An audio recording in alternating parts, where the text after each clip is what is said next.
بسم اللہ الرحمن الرحیم۔ صحیح مسلم حدیث نمبر 21۔ مجاہد سے روایت ہے کہ بشیر بن کعب ادوی حضرت عبداللہ بن عباس رضی اللہ عنہ کے پاس آیا اور اس نے احادیث بیان کرتے ہوئے کہنا شروع کر دیا، رسول اللہ صلی اللہ علیہ وسلم نے فرمایا، رسول اللہ صلی اللہ علیہ وسلم نے فرمایا۔ حضرت ابن عباس رضی اللہ عنہ نے یہ رویہ رکھا کہ نہ اس کو دھیان سے سنتے تھے نہ اس کی طرف دیکھتے تھے۔ وہ کہنے لگا، اے ابن عباس، میرے ساتھ کیا معاملہ ہے؟ مجھے نظر نہیں آتا کہ آپ میری بیان کردہ حدیث سن رہے ہیں۔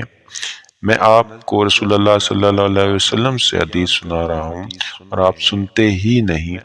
حضرت ابن عباس رضی اللہ عنہ نے فرمایا، ایک وقت ایسا تھا کہ جب ہم کسی کو یہ کہتے سنتے، رسول اللہ صلی اللہ علیہ وسلم نے فرمایا، تو ہماری نظریں فوراً اس کی طرف اٹھ جاتی اور ہم کان لگا کر غور سے اس کی بات سنتے۔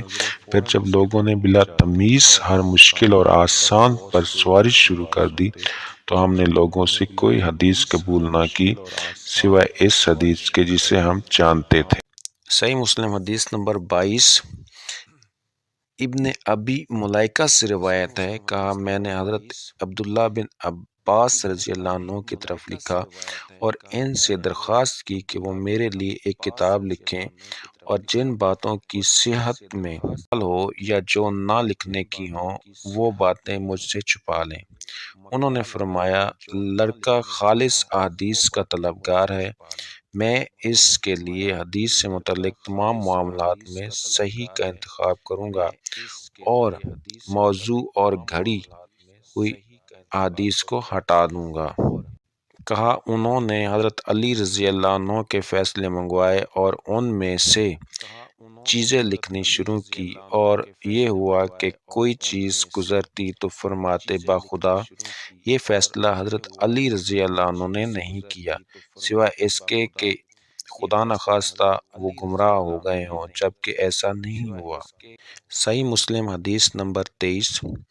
طاووس سے روایت ہے، کہا حضرت ابن عباس رضی اللہ عنہ کے پاس ایک کتاب لائی گئی جس میں حضرت علی رضی اللہ عنہ کے فیصلے لکھے ہوئے تھے، تو انہوں نے اس قدر چھوڑ کر باقی سب کچھ مٹا دیا، اور سفیان بن عیینہ نے ہاتھ جتنی لمبائی کا اشارہ کیا۔ حضرت ابن عباس رضی اللہ عنہ کے مطابق ساری کتاب میں سے اسی قدر تحریر درست تھی، باقی سب علاقی تھا۔ صحیح مسلم حدیث نمبر 24۔ ابو اسحاق سے روایت ہے، کہا جب بظاہر حضرت علی کا نام لینے والے لوگوں نے حضرت علی رضی اللہ عنہ کے بعد ان کے نام پر یہ چیزیں ایجاد کر لیں تو ان کے ساتھیوں میں سے ایک شخص نے کہا، اللہ ان لوگوں کو قتل کرے، انہوں نے کیسا عظیم الشان علم بگاڑ دیا۔ صحیح مسلم حدیث نمبر 25۔ ابو بکر بن عیاش نے ہمیں بتایا، کہا میں نے مغیرہ سے سنا، فرماتے تھے حضرت علی رضی اللہ عنہ سے مروی احادیث میں کسی چیز کی تصدیق نہ کی جاتی تھی سوائے اس کے جو عبداللہ بن مسعود رضی اللہ عنہ کے شاگردوں سے روایت کی گئی ہو۔ صحیح مسلم حدیث نمبر 26۔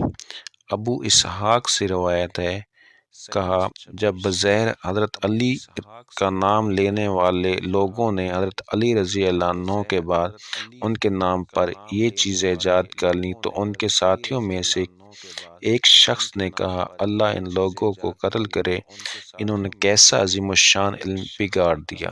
صحیح مسلم حدیث نمبر 27۔ عاصم احول نے ابن سیرین سے روایت کی، کہا ابتدائی دور میں عالمان حدیث اسناد کے بارے میں کوئی سوال نہ کرتے تھے، جب فتنہ پڑ گیا تو انہوں نے کہا، ہمارے سامنے اپنے رجال حدیث کے نام لو تاکہ اہل سنت کو دیکھ کر ان سے حدیث لی جائے اور اہل بدعت کو دیکھ کر ان کی حدیث قبول نہ کی جائے۔ صحیح مسلم حدیث نمبر 28۔ اوزائی نے سلیمان بن موسیٰ سے روایت کی، انہوں نے کہا میں طاووس رحمۃ اللہ سے ملا اور ان سے کہا، مجھے فلاں شخص نے اس طرح حدیث سنائی، انہوں نے کہا اگر تمہارے صاحب استاد پوری طرح قابل اعتماد ہیں تو ان سے اخذ کر لو۔ صحیح مسلم حدیث نمبر 29۔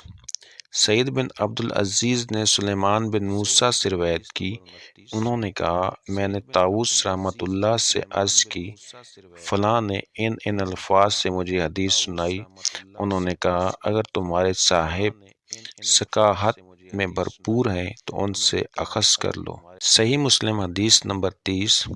عبد الرحمن بن ابی زناد نے اپنے والد سے روایت کی، کہا میں مدینہ میں 100 اہل علم سے ملا جو دین میں تو محفوظ و معمون تھے لیکن ان سے حدیث اخذ نہیں کی جاتی تھی، کہا جاتا تھا یہ اس علم کے اہل نہیں۔